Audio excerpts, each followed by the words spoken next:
Hey, what's going on, guys? Rome Gaming here, back with another video. Today's episode, we're going to be taking a look at social policies and civics trees and kind of how all that sort of ties in together with the current game that you're playing. So you can see in the top left, we have a button here, View Your Social Policies, and we have a bunch of different tabs here. We have an Overview. We also have a Policies tab. You might also notice we have a Crisis tab as well. We'll kind of get into that here in just a moment. But for now, let's just start with the Overview. So you can see right now my current government style is oligarchy. So once you pick a government style, you cannot change it. But once you do pick one, you are kind of stuck with it for a while. So government kind of bleeds over into policies. So we're going to kind of talk about both. So once you do pick a government, that's going to give you one new policy slot and then two different celebration effects, which can be shown down here at the bottom, and they each last for 10 turns. So when you start the game, by default, you're going to be getting 2 slots for social policies, and then when you select a government, you will get a third. So I'm playing as Rome with Ben Franklin as my leader, and Rome has a specific, unique policy. I guess you could say that that's unique to them.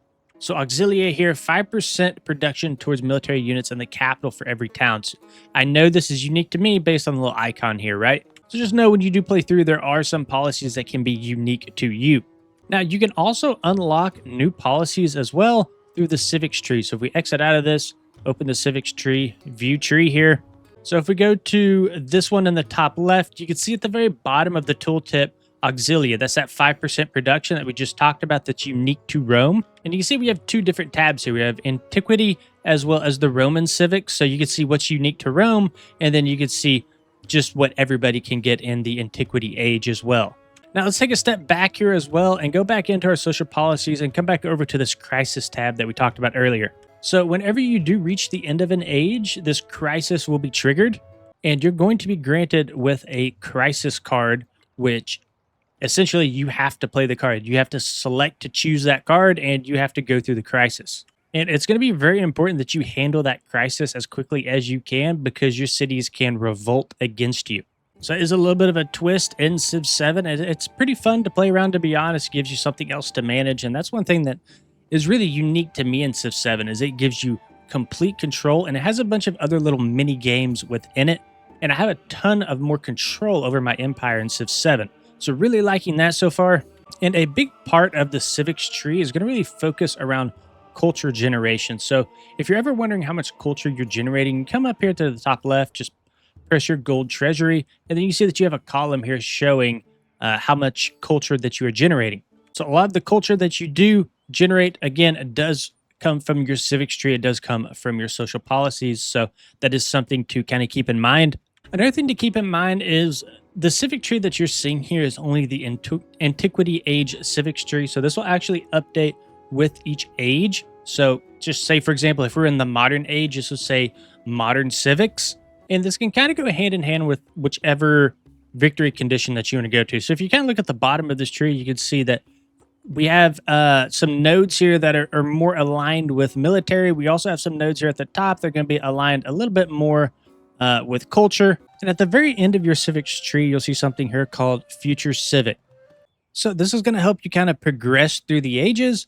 And then you can see we also get a wildcard attribute point. So what the heck is that? So if we kind of back out, and we go to our profile here and we press view attributes down here at the bottom, you can see we have these different attributes, and you can see here that you have some wildcard points. So essentially these wildcard points allow us to go into different specific areas. You know, for example, Ben Franklin is very big on science. We know that because if we go into leader abilities, we see that he gets a ton of bonuses towards science, but if I'm going towards an economic victory, I'm going to funnel some points into the economic tab to help me kind of progress through that.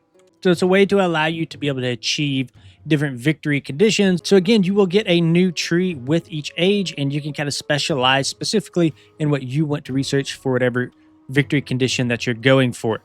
And a lot of what you research here will end up reflecting in different like buildings that you can build, social policies, wildcard points, etc. So there's a lot that's kind of happening in this tree that might not be super obvious at first. But yeah, just kind of wanted to give a brief overview of what that looks like.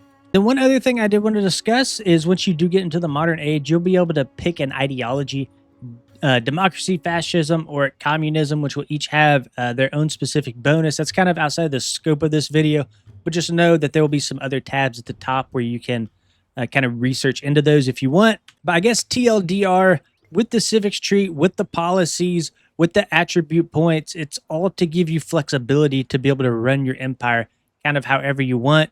Um, you shouldn't necessarily be tied down to a specific victory condition just based off the leader that you select. So I think that this has given Civ 7 a pretty unique approach to uh, being able to play kind of with whoever you want and being able to achieve whatever victory condition that you want to achieve based on, how everybody else is playing around you. So it gives you that ability to kind of pivot if needed. Anyways, that's going to be the end of this video, guys. I just kind of want to do a brief overview. I'm sure I'll do more in-depth guides as I get in here and kind of learn the game a little bit more. So this probably will not be the last video on social policies or governments or anything like that. Just kind of want to do a beginner overview to kind of show you guys how everything kind of ties in together. All right, guys, that's the end of this video. If you enjoyed it, please consider liking and subscribing to the channel. See you on the next one.